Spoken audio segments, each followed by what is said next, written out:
Um, Hello, good evening. My name is Davion. I am the Director of Admissions at Lick-Wilmerding High School. And thanks for joining us for our event tonight, Building a Community of Support. You're going to hear from a ton of people and hear about the various ways that we take care of our kiddos here at Lake. And hopefully, if your child is able to join our community, how they'll be cared for and all the ways that they need to be cared for. But before we really get started, I'm gonna let Michelle say hi really quickly, and then we'll jump into everyone else. Hello, everyone. My name is Michelle Davion, and I'm one of the Associate Directors of Admissions at Lick. Again, thank you for spending this hour with us as you learn a little bit more about this wonderful team of people that take care of all of our students and some of our fact staff as well. Back to you, Davion. Thank you. All right, so you'll hear from a couple of different teams, and as we go along after each group presents, we'll do a little bit of a Q&A. So if you do have a question, please put your question in the Q&A, and I will do my best to consolidate those questions and ask some of the ones that seem to be most pertinent.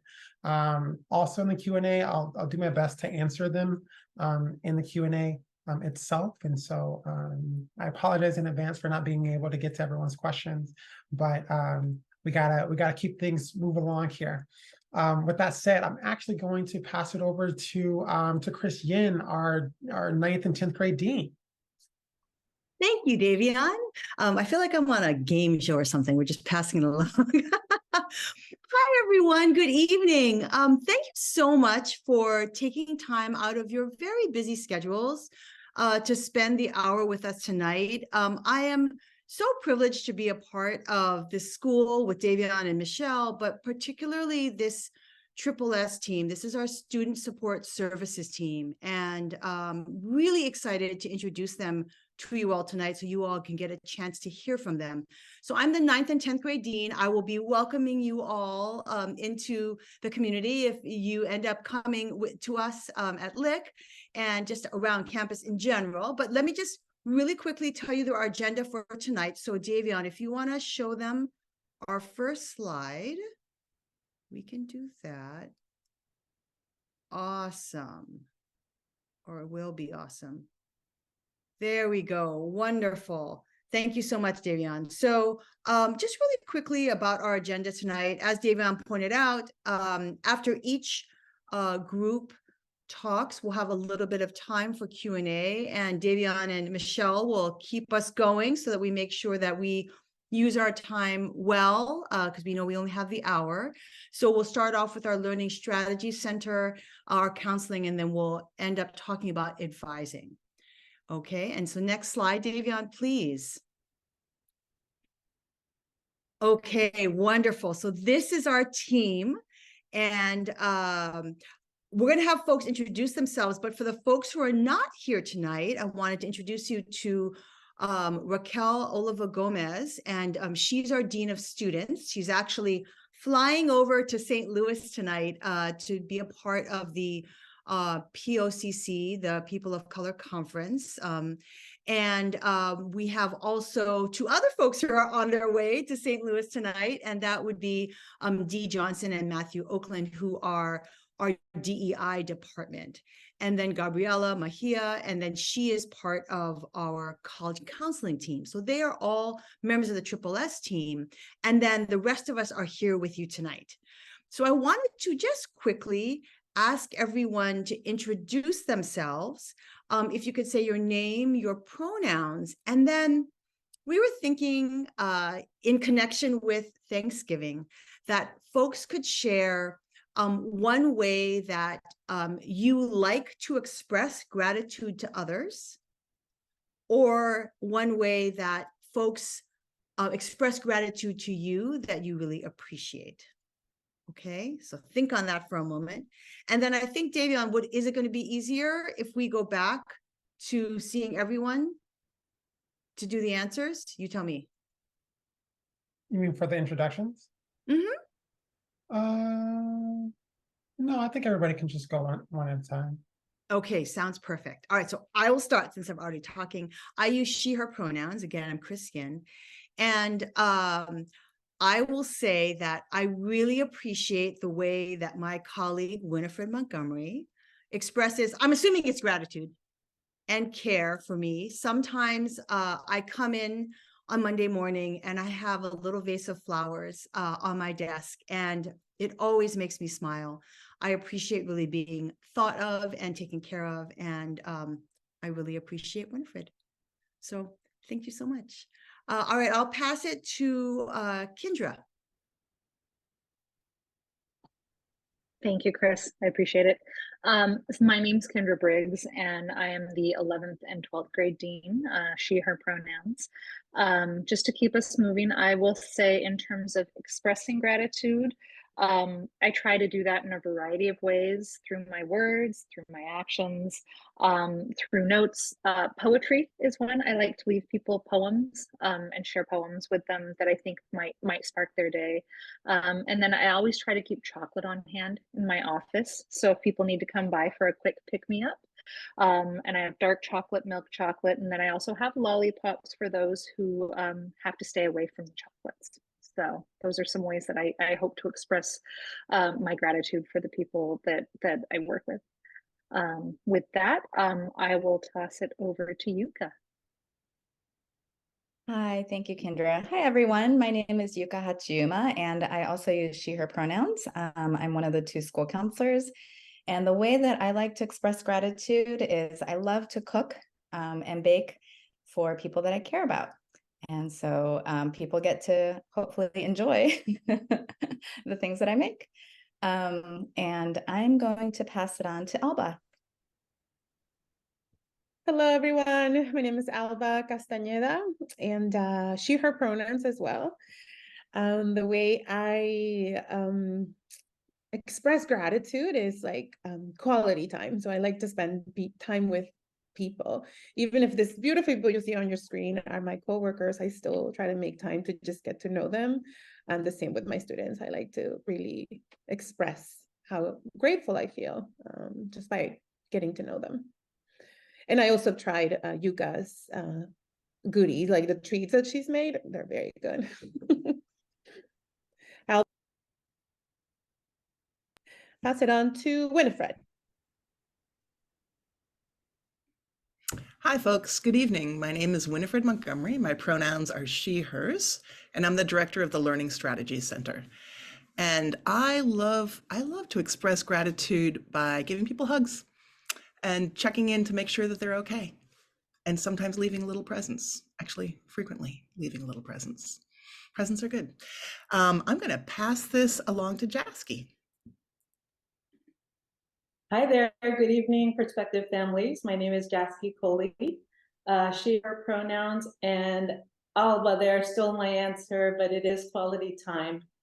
Being the introvert that I am, I love spending one-on-one time with staff on campus, with the students. That's how I connect and can show my support and my appreciation for all.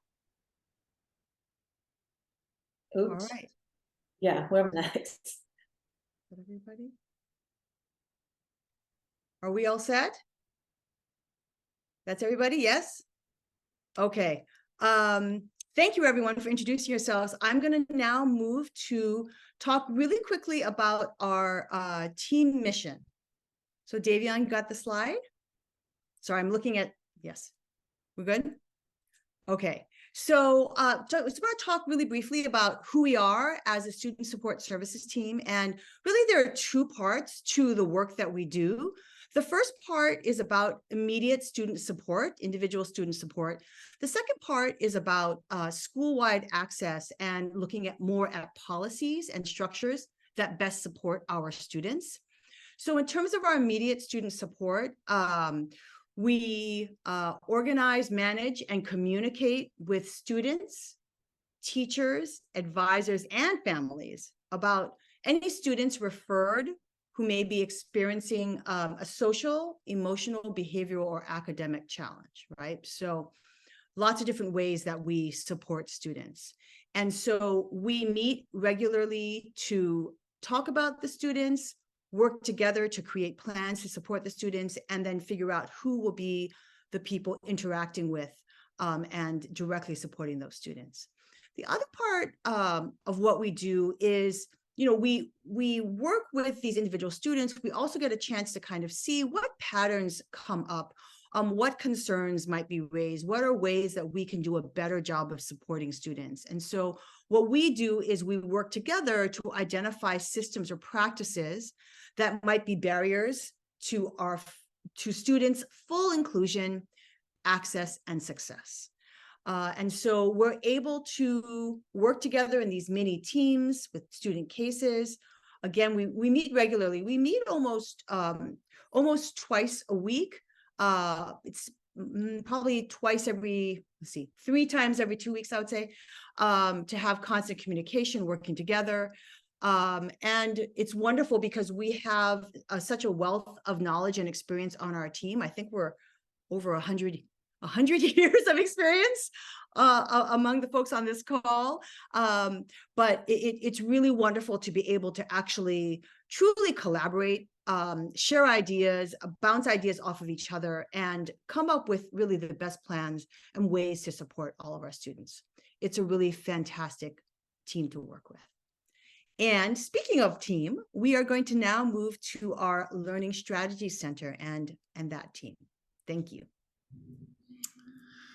Okay, so this is me, and this is Jasky, and Jasky this is her first year working at Lick-Wilmerding, and for me, this is my 14th year, I think, working at Lick-Wilmerding, but we both have been in the field of working with neurodiverse learners for far, far longer than that. Next slide, please. So our primary mandate, and Jasky, just jump in here at any point if you want to.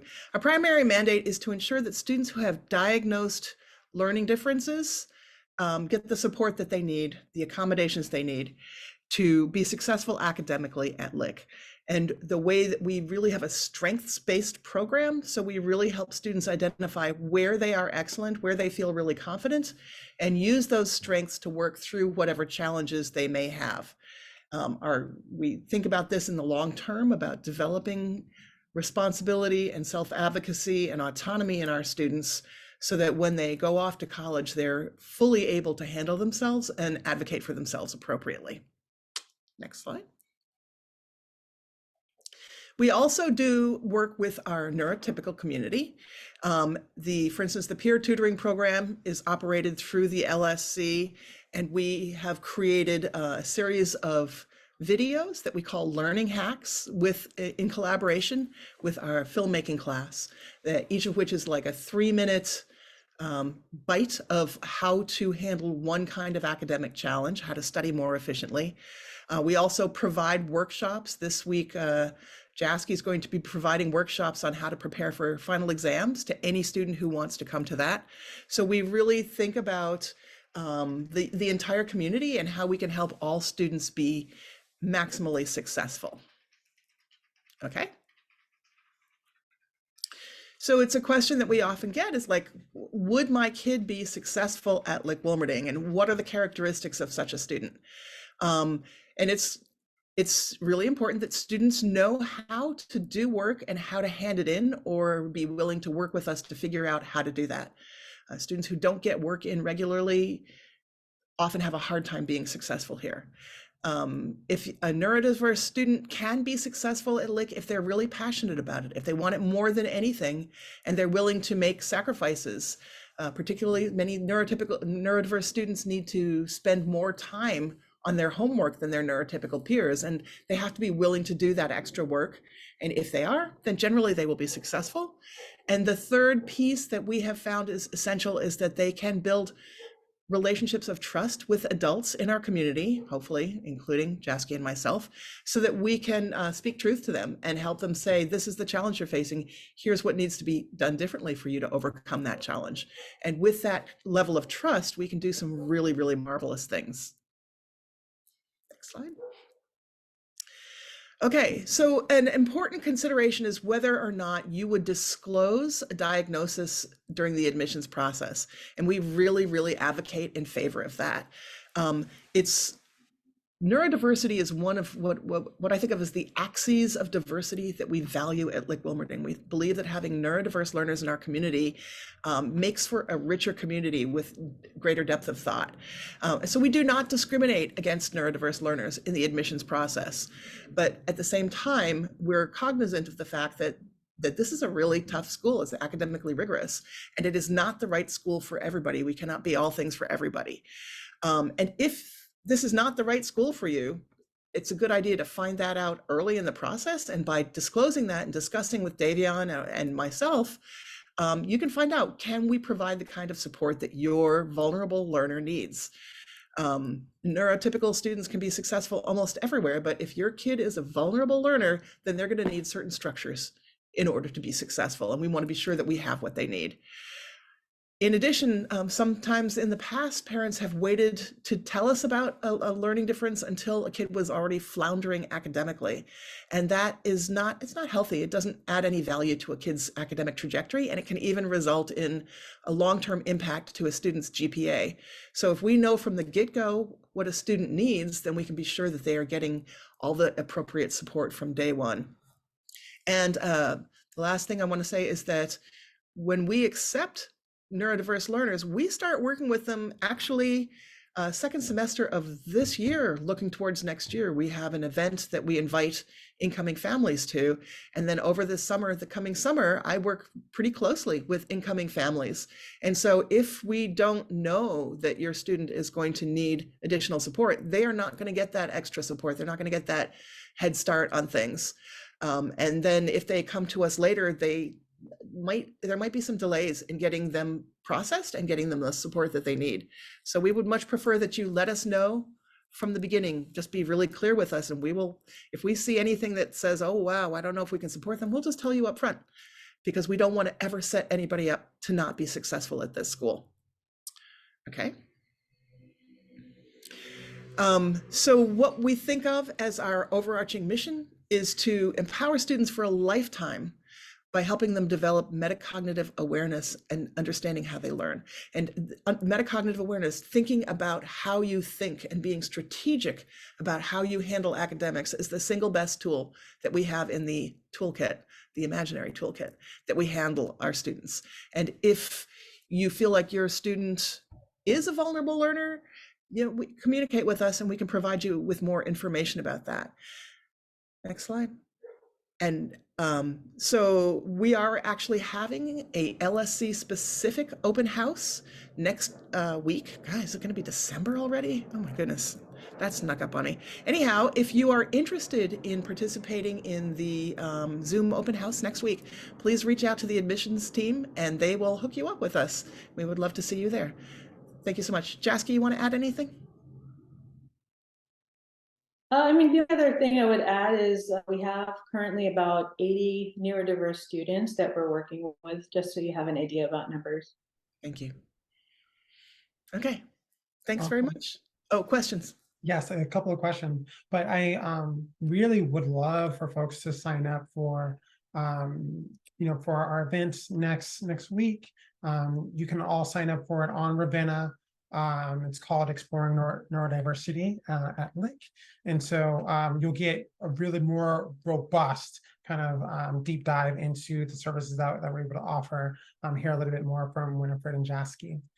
But there is a really great question in the Q&A that I've gotten recently. But Winifred, Jasky, if you can just talk about just the partnership that happens between, with you all and then with staff and parents, like how do you all kind of triangulate together to make sure that our students are really successful, both at school, but at home as well?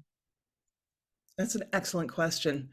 I think that there's no one fits all answer to that. And this is something that we would explore much more next week. We do a lot of training of our faculty and staff on issues related to neurodiversity. And we start off, as I said, the summer before 9th grade, working in partnership with the family and the student to make sure that we understand what each person needs and what they are bringing to the table and how we can celebrate them.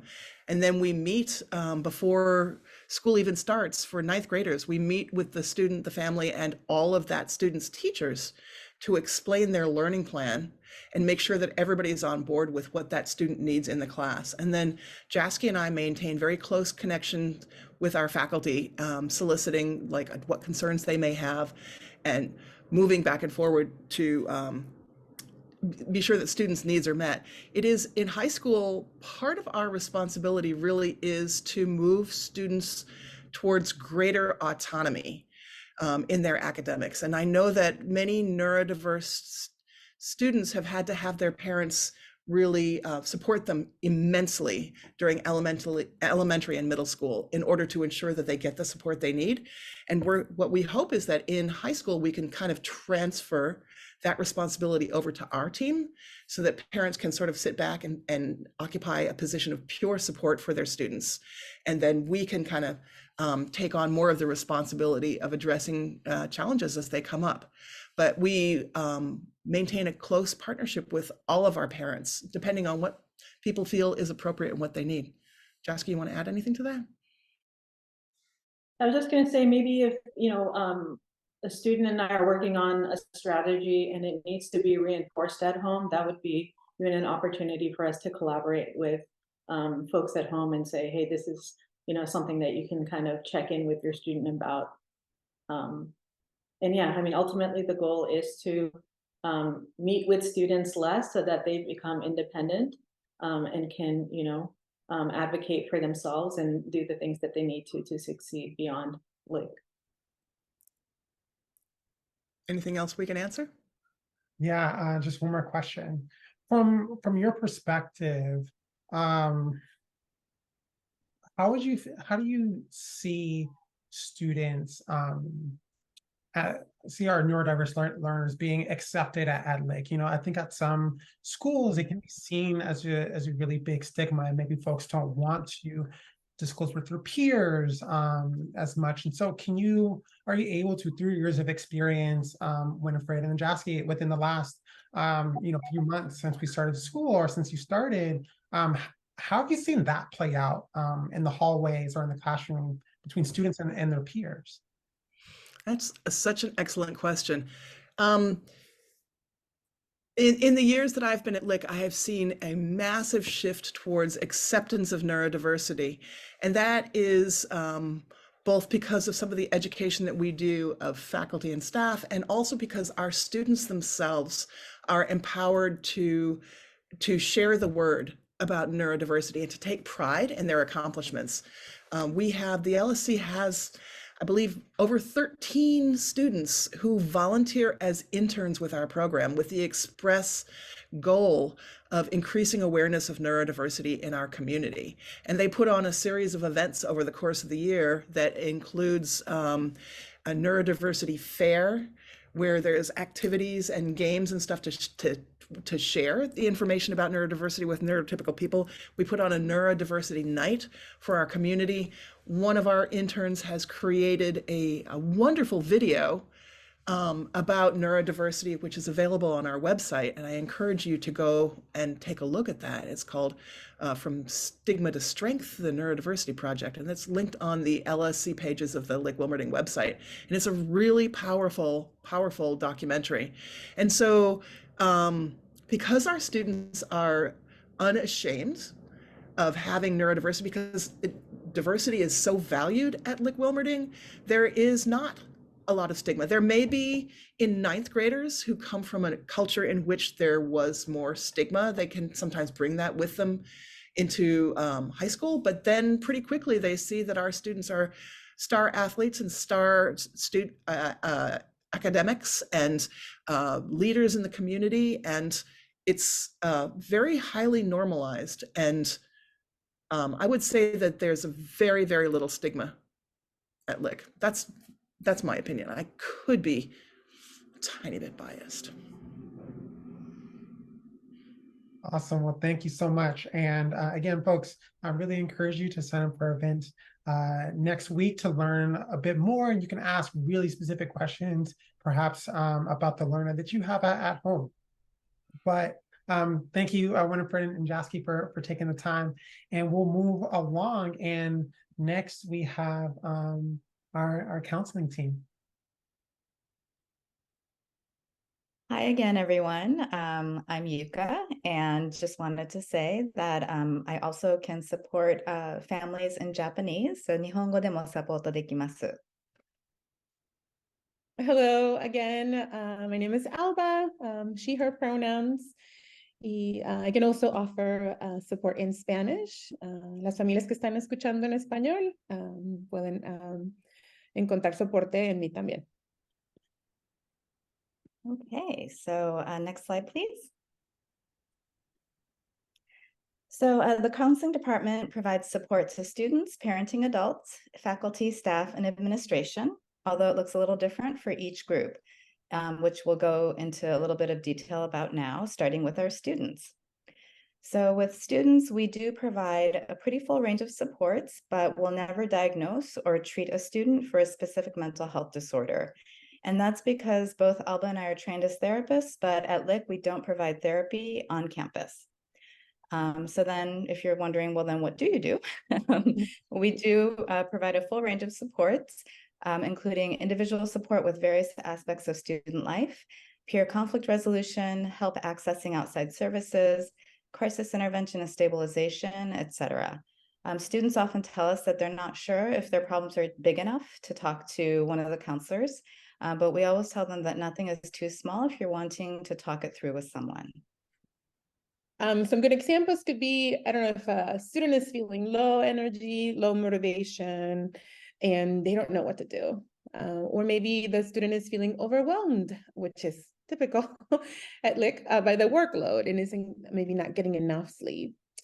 Sometimes students come to us when they're exploring aspects of their identity. That could be race, ethnicity, gender, sexuality, socioeconomic situation, etc. And they just want to discuss it out loud and talk to a trusted adult about it. Right. Also, student might have just gone through a painful breakup and they need emotional support, and we're here for that. Also, if a student is concerned about their friend and wants to know how to support them, those are conversations we often have. We've also spoken with groups of students who come by asking to talk about a difficult dynamic in their friend group and what to do about it. So those are some of the examples of ways that we've supported students. In a more systemic way, we also support students by offering presentations on various topics related to adolescent life and well-being. This semester, for example, we've had presentations on the negative impact of excessive screen time and intentional tech use, which I know is a common topic nowadays. We also presented about substance use from a harm reduction approach. And the last presentation we had a couple of weeks ago was related to consent and healthy relationships. For these presentations, we either create the presentations ourselves, so Yuka and I work together to deliver curriculum, or we invite outside organizations as guest speakers. Next slide, please. Next slide, yep. Now, as parenting adults, if you're listening, you're like, okay, so now we kind of learn how you support students in a sort of big way. How do you support parenting adults? Well, most importantly, we're here to support you as you support your team. So we are going to become a team, and we can talk things through with you if you have concerns about your child, or if you have questions about how to support them. Sometimes I just meet with parents when they want to talk about how best handle a situation at home. So that's one of the examples. Right. And also, oftentimes parents are concerned that their ninth grader is having difficulty transitioning to high school. So we often field many phone calls and emails about that. Or they might be concerned about changes that they're noticing in their child's mood and want to consult with us in terms of like what's quote normal, and then when should we get concerned and maybe start looking for outside providers like a therapist. Right. I've had conversations with concerned parents about maybe their child is not connecting at school, they're not making friends or not making connections. So I've had those conversations too. Or sometimes parents communicate with us via email or phone or Zoom, or they come to the school to let us know, or heads up, right? If there's a family issue, health issue, or something that could potentially impact the student at school. Right. And for parenting adults, we also offer parent and guardian evenings on topics related to adolescent development. So in September, just like we mentioned for our students, we invited Project Reboot to talk to all of our students about the negative impact of excessive screen time. And we also had an adult, like a parenting adult component for that, where the guest speaker spoke to our adults. And then in October, we had a physician who's also a parent of alums speak to parenting adults about substance use from a harm reduction approach. And then we also partnered with the Parents Association and presented on supporting the well-being of adolescents during their first general meeting of the school year. And this month, we had a guest speaker give a presentation along with the consent and healthy relationships programming we had for our students. And the title of her talk for the parenting adults was How to Talk to Teens About Sex, Sexual Ethics, and Consent. Right, and the last, well, not the only, it's not that there's only these three aspects, but one that was very important to mention is that we can actually help you figure it out if your child needs outside support, meaning we can actually work with you to find a therapist, somebody that's a good fit for your student, for your child. And we can also serve as a liaison between the school and the therapist to make sure that we are providing support, that the student is receiving support outside of school, but also in school. And we can communicate with the therapist, the parent, and the student to make sure that everything's set for the needs of your child. Next slide, please. Okay, so then we also work very closely with all of the adults at the school, faculty, staff, and administration. And as part of the student support team for each student, we work closely with everyone in order to keep a focus on the psychological well-being of the student. So that's kind of the special lens that we bring to every conversation that we're a part of. And as you heard earlier, we also, as we support your student in the classroom, that means we also support teachers in their classes by doing in-class presentation on topics related to mental health and well-being. A good example would be for the 9th graders in the class Body Mind Education. We had a presentation on mental health awareness in September, so a couple of months ago. And then in the spring, we'll be talking about eating disorders. Right. And we also provide professional development training to faculty and staff. In the past, we've presented on looking at and reaching out to students of concern for advisors at the beginning of the school year, and also invited a guest speaker to train faculty and staff on championing sexual ethics as part of the consent programming that we had for the entire school community. And lastly, we collaborate with administrators to address any issues that come up in the school community and proactively advocate for systemic changes that promote student well-being. As you can see in the faculty, staff, administration section of our work, we collaborate with all sections, right? Like a fac staff and administration. And just to maybe clarify, some examples could be if a teacher is concerned about a student in their class who seems down and tired, they'll oftentimes talk to us about it. Maybe another way for us to communicate or to get information is if an advisor is worried about a student who seems overwhelmed about juggling school and extracurricular activities. Right. Or, you know, a teacher might be preparing curriculum and they may ask us for input on how to address sensitive topics, which can often happen in English classes or history classes. I mean, really any class, but or we might work with a coach who's concerned about the health of a student athlete. Right. So. And the summary, just to remind us, we work in the 3 major sections with students. We work with parenting adults, and also the last slide, faculty, staff, and administration. Yeah. So that's it for us. If there's any questions that have come up that we can answer. Yes. Thank you. So you talked about how maybe parents can come to you with concerns, and sometimes students will come, you know, on their own.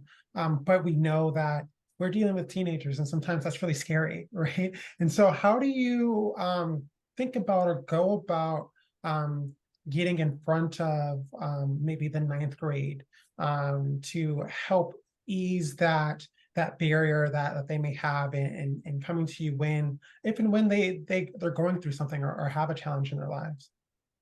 Yeah, so I'll start, and then Alba, I know you have a part of the answer for this, but so part of the reason we work really closely with the BME teachers, the body mind education teachers, is that they teach all ninth graders.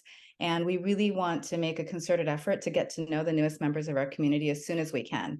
And so we tell them, we really want to push into your classes in September so that we can do a presentation, and students can get to know us in that way, where hopefully it is less intimidating, because yes, we're presenting, but we try to make it really fun and interactive. And we also share a little bit about ourselves at the beginning when we introduce ourselves, because we know that that's really important, especially for teenagers, to get a sense of who we are as people. And so we, definitely present in those classes in September, but then we also then come back in the spring. We'll be presenting in January. And so it's kind of like, hey, we're here again. And so we really do try to kind of put ourselves in front of students as much as possible in classes, and particularly our ninth graders. Yeah, and I love to eat. And so I know teenagers are always hungry. So we have a lot of snacks in our office. A lot of the ninth graders and really all grade levels that come to our offices just asking for food. Like, do you have a snack? Is it true that you have chocolates here? Is it true that you have like bars? I'm like, yeah. In exchange, I need to know your name. And so we sort of we use food as bait to help them come in, so we're less scary. And also, I'm very much of an extrovert, if you haven't noticed so far. So I walk around the hallways and I get to know students just so they feel like we are approachable. And it's been successful. Some of the students that started coming just for snacks, they come in and like, hey, I have a question. And, teenagers kind of spread the word by like just rumors. So they start talking to each other, saying the counselors are not so scary. So that's been helpful, kind of normalizing asking for help. No, like we said during the presentation, no matter how small or big the issue they're facing is. Awesome. And I'll ask this last question. One of the things I've been really impressed with this office is just how thoughtful the school-wide programming has been, both for students and educating students, but also for parents and for faculty staff. You all do a really, really great job, really thoughtful job and caring job of the community.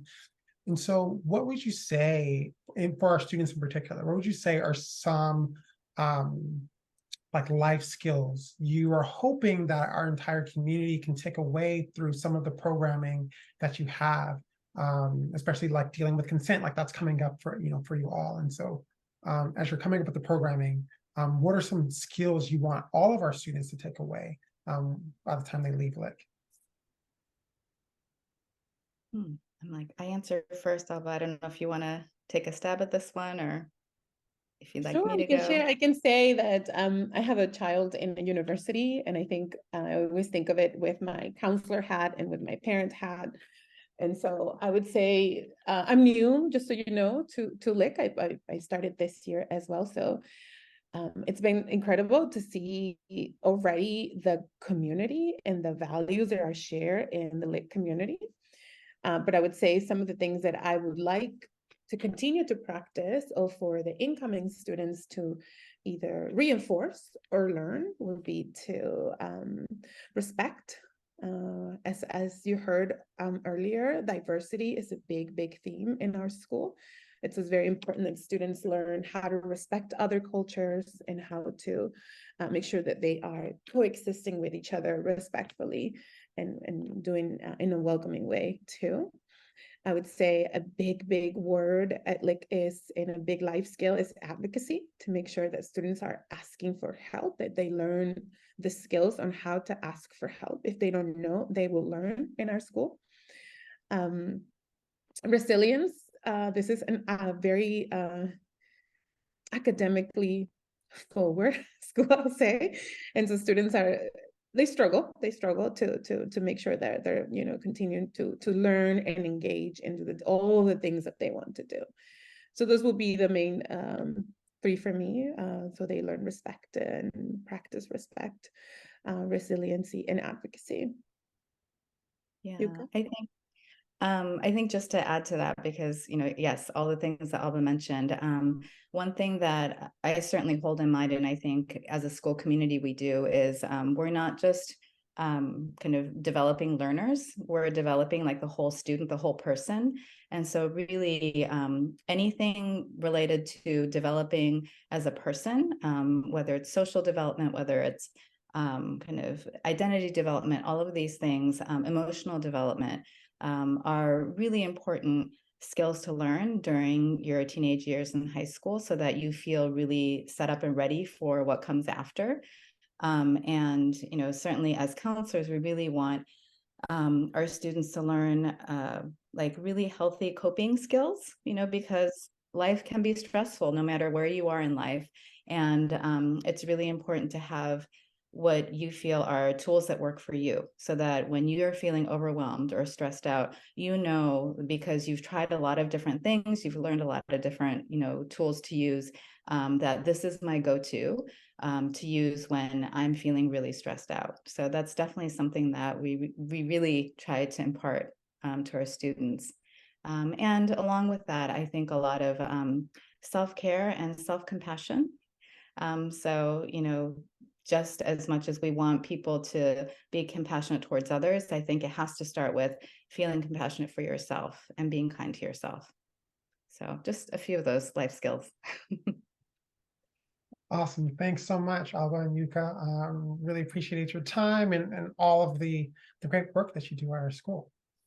Thank you. All right. Now we're gonna move on to advising, and Chris and Kendra are gonna take it over from here. Wonderful. Thank you, Davion. You've heard a little bit from Chris about student support. You've heard from members of our student support team.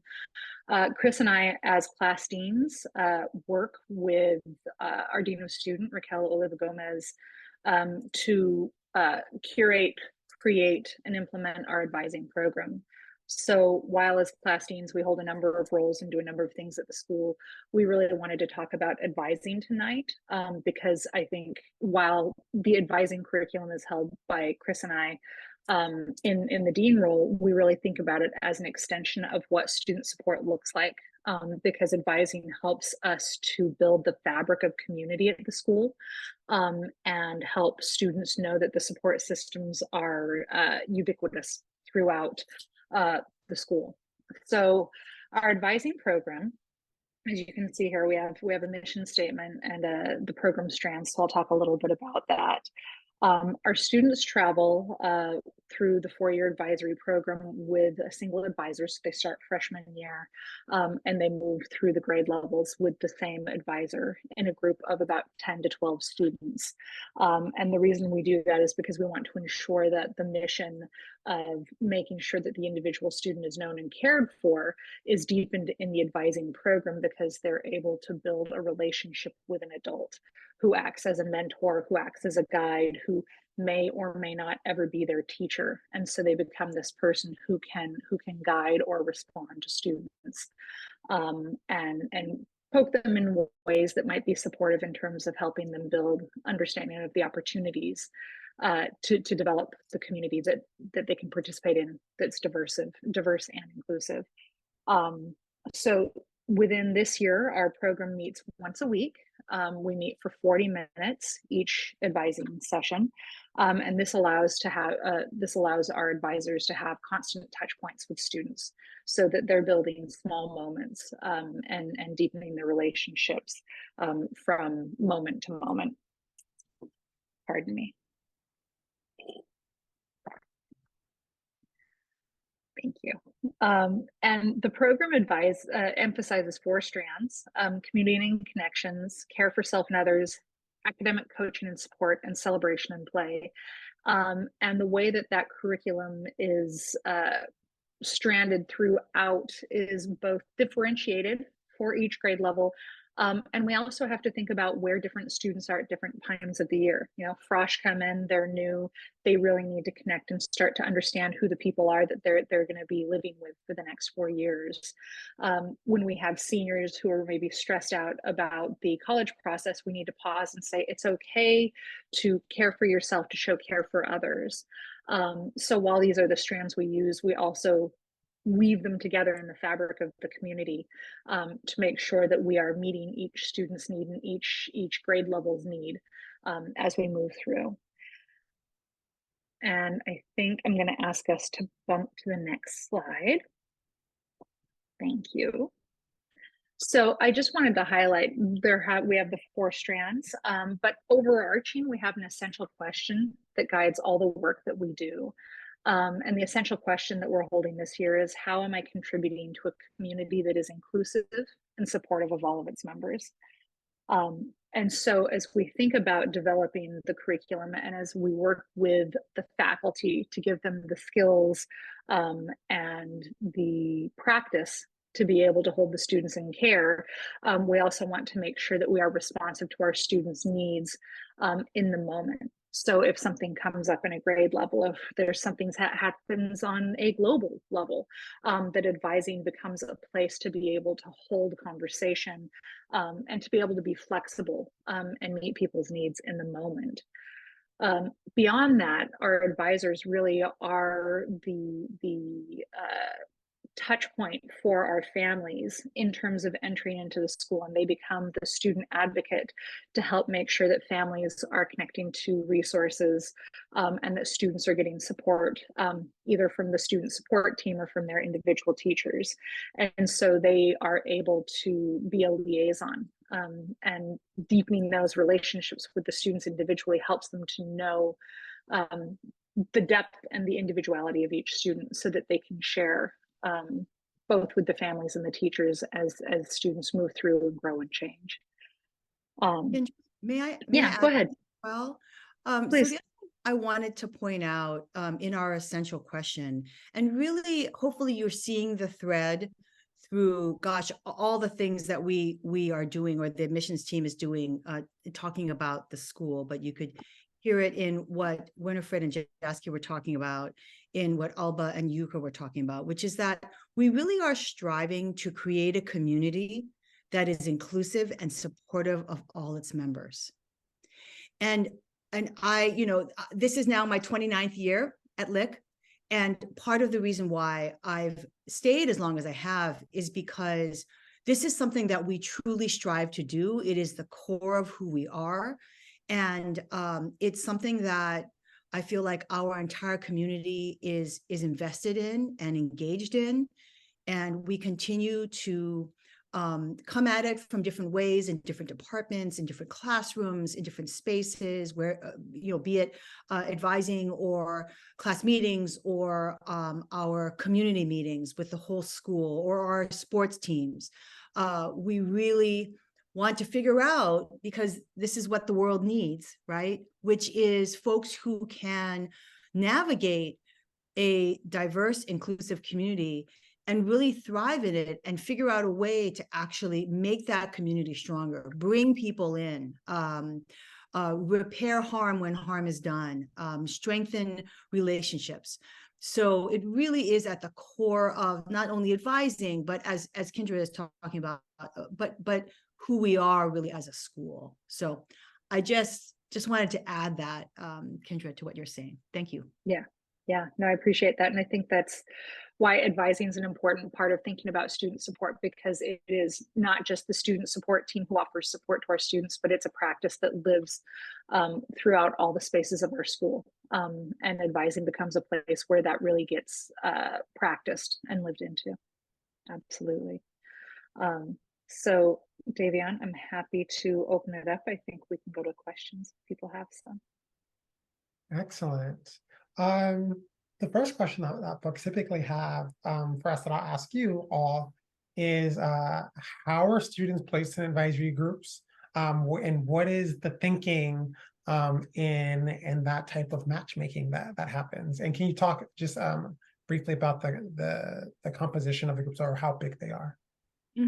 Yeah, great question. So this year and actually the last few years, we have 12 advising groups of approximately, it's either 11 or 12 students because we have 140 this year. Is that right, Davion?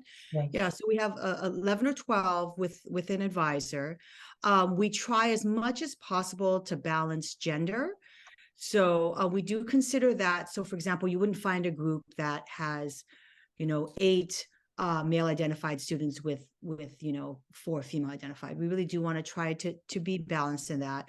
We consider geography, for example. If we have a student from the East Bay, we may try to have another student from the East Bay in there so that they have someone else who's from the area that they're from.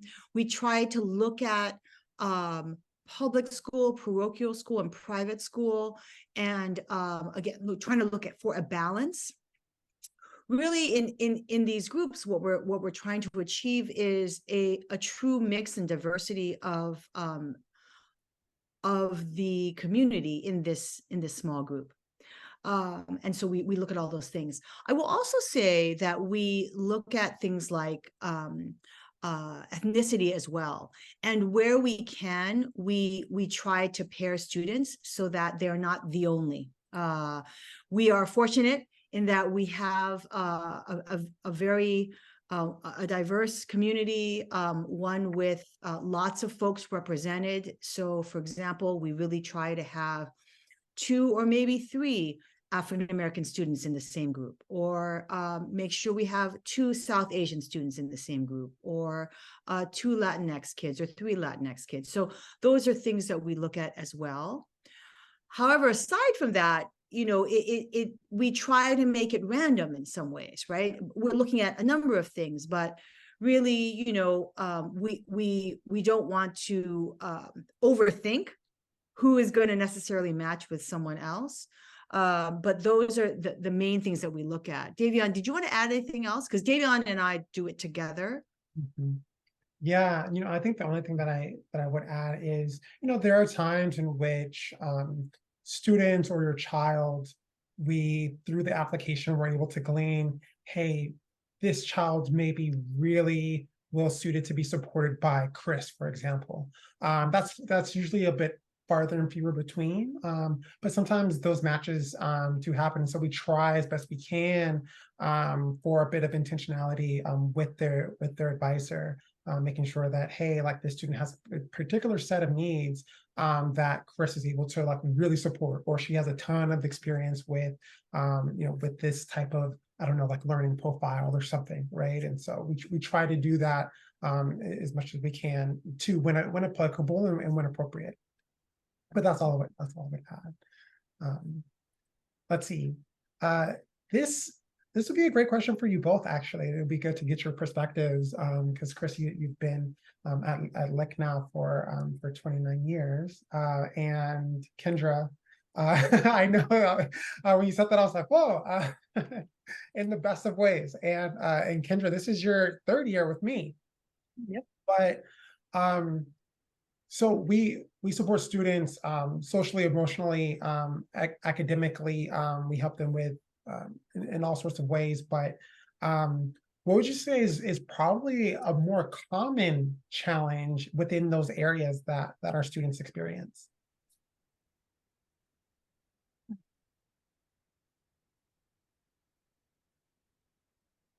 Kendra, do you want to start? Or do you want me to start? I can start. It'll be interesting to hear, right? Because I'm dealing, I work with the juniors and seniors. And so what I see is going to be different from what you see, just because developmentally they're at a different place in their trajectory as a high school student. I think that broadly when I'm in class meetings, and in fact, I'm going to be doing this tomorrow with our junior class, there's a lot of focus right now about well-being. To return to what the counselors were saying, I think it's how do I balance those 3 things in my life? How do I balance the pressures of and the joys of academics and co-curriculars and social life and rest? And so I think for the juniors who are feeling the pressure of like, oh, this is the year that matters, and kind of leaning into that narrative, which has some truth and also gets exacerbated by kind of a feedback loop. It really is how do I practice well-being? How do I set boundaries so I know when to lean in and when to lean back? And I think that happens. I see that both in individual conversations with students that I'm working with in different cases that I have, as well as more of a broad concern for the junior class. And I think for the seniors, it's being strategic about how to balance the stressors and moving forward in academics, and then holding the college process. And so theirs seems to focus a little bit more into kind of the academic side until second semester. And then it's really about how do I make sure I'm ensuring connection? How do I make sure that I'm holding space for the social life that I know I might be leaving, and I will be leaving? And how do I honor that and really appreciate that? So I think that there are kind of different trends at different points that bring attention to themselves and kind of what the students bring up. So I don't know, Chris, what would you say for the frosh and sloughs? Yeah, I would say for the frosh, it's a lot about time management. Many of our students came from schools where they had barely any homework, or because the students are so bright, they're able to get the homework done almost during class while they're on campus still. And so for those kids, it's significantly more than they've had before. And so they're really trying to figure out what systems they're going to use to stay organized and to manage their time. So I would say that's something that we see. Another is meeting with teachers, or the lack thereof. Most students, or ninth graders, or even 10th graders, don't really know how to meet with teachers, aren't really sure why they would meet with teachers, and certainly aren't interested in meeting with teachers. So that is a cultural shift for many of our students. That's something I see. The other thing I see is just students, people trying to find, who their group are, who their good friends are. And I think that is a journey that students and people are on constantly. For our ninth graders, I think, especially those coming from K-8s, they had friends they had known for 9 years, or maybe in middle school for 3 years. And so all of a sudden there are all these new people, and who's going to be my friend? I think that is something that they are concerned about. And so sometimes students or parents actually get anxious about that and are concerned about that. So those are some commonalities with the ninth graders. I think for the 10th graders, it's more of a transition than people realize, because they have more difficult academics. They're doing more activities. They might start having leadership roles. And so time management again becomes an issue. I think socially, things get a little bit jumbled up in 10th grade because they have new classes, new students in those classes, different things going on. And so they're still trying to figure out kind of who their people are, and they're trying to figure out new interests. And so with those new interests might come a different set of friends. And then what do you do with your old friends? Because you're trying to make new friends. How do you do that in a way that actually builds on friendships and does not make people feel like they're being left behind? It's all a delicate dance that they're figuring out. So those are some things that come to mind for me. Great. Last question, and I do this to our students, kind of. But how would you describe, like, in 3 words, no explanation? One of your words can be hyphenated if it needs to be hyphenated. So if you want to say like breathtaking, that can be 1 word. And this is our closeout question, so it has to be good. Wow. Okay, let's see.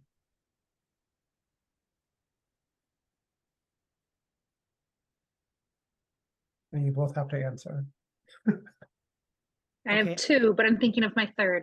Okay, I'm going to do 1. I'm going to start with 1. I'm going to start with 1. I'm going to start with one of 3. One of 3. Okay, then I'll do to my 2. Okay, I would say intentional. Okay, Kendra, do you want to do one? Okay, well, so I would say inviting, Mhm. Supportive. celebratory, Mm. I like the back and forth you have going on here. Hmm.